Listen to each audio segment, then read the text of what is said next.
जब एग्जाम नजदीक आई तब तुम भागते हो।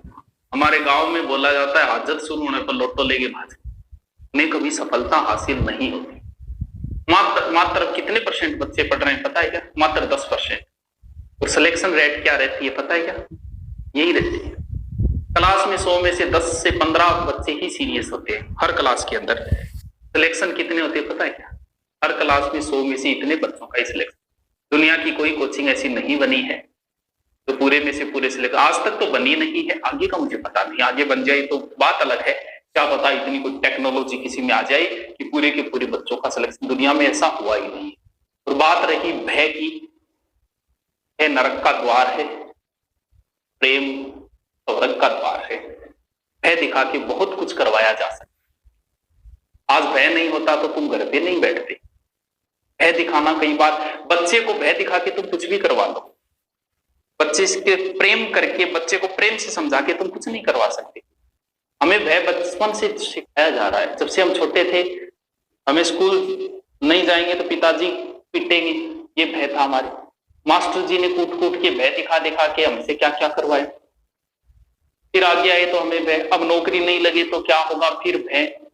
हमेशा भय के अंदर जी रहे हैं शुरू से। हमें ये भय के बिना तो हम कुछ कर ही नहीं सकते। अगर 2-4 वीडियो ये मरघट के ना आते ना तो तुम तो घर पे ही नहीं बैठते।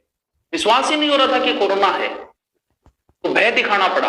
हम कहते हैं मीडिया वाले जो दिखा रहे हैं ये गलत है। गलत नहीं है, ये भय दिखाया गया तभी घर पे बैठे हुए ना। लेकिन भय का परिणाम कई बार उल्टा भी होता है। राजनेता भय दिखाते हैं तो जायज बात है, उन्हें सत्ता हासिल करनी है, वो भय दिखाते हैं। कई बार साधु महात्मा भी भय दिखा देते हैं। नरक में तुम्हें जलाया जाएगा, पकोड़े की तरह सेका जाएगा, ये किया जाएगा। तो कई बार धर्म के रास्ते पे लाड़े पे वहां भी भय दिखाया जाता है। अब आपने देखा कोरोना के अंदर भय के अंदर लोगों को अंदर बिठाया, और जैसे ही लॉकडाउन खुला पूरी पूरी जनता सड़क पे आ गई उस भय से मुक्ति के लिए। प्रेम से समझा के बिठाया होता तो शायद ये परिणाम ना होता, लेकिन हमने भय से बिठाया। तो भय भी कई बार जरूरी है। तो यहाँ पर भय से, भय की वजह से ही तुम बैठे हो, नहीं वरना तो तुम तो बैठते ही नहीं घर पे। तो ये जो भय है, और भय किस चीज का हो रहा है? भय मृत्यु का हो रहा है। तो कितना सौभाग्यशाली है व्यक्ति, आज का व्यक्ति, जिसने अपनी मृत्यु का एहसास किया। वरना लोग तो मर भी जाते हैं, तब भी कभी सोचते नहीं कि मैं कभी मरूंगा। व्यक्ति आगे की नहीं सोच सकता। 1 दिन सोच सकता है, 2 दिन की सोच सकता है, 2 महीने की सोच सकता है, 2 साल की सोच सकता है। लेकिन व्यक्ति सोचता है कि मृत्यु तो मुझसे बहुत दूर है, इसलिए वो मृत्यु के बारे में कभी सोचता नहीं है। आज जब हमें मृत्यु बहुत नजदीक दिखाई दे रही है, 2 दिन, 4 दिन, 5 दिन, तब हमने मृत्यु के बारे में सोचना शुरू किया है। तो वो व्यक्ति बड़ा ही सौभाग्यशाली होता है जो मृत्यु के बारे में सोच लेता है, क्योंकि उसे तो फिर बहुत कुछ हासिल हो गया। भगवान बुद्ध को जब मृत्यु का भय लगा, जब उन्हें बताया गया कि व्यक्ति मरेगा, तब उन्होंने, क्योंकि वो रास्ते से जा रहे थे, पूछा ये क्या? बोले ये तो मर गया। बोले मैं भी मरूंगा। बोले हाँ, वो तो भगवान बुद्ध बन गए थे। क्योंकि जिन्हें मृत्यु, आदमी सही रास्ते पे तभी आता है जब उसे मृत्यु का, तो अच्छी बात है ना, तुम्हें आज मृत्यु का भय सता रहा है। और मैं तो चाहता हूं कि ये जो भय है तुम हमेशा कायम रखो, ताकि तुम कभी गलत कार्य करो ही नहीं। तो अच्छी बात है। तो तुम्हें आज वर्तमान में अगर मृत्यु का भय सता रहा है, फिर क्या बताना ला रहे हो, क्या चालू करे।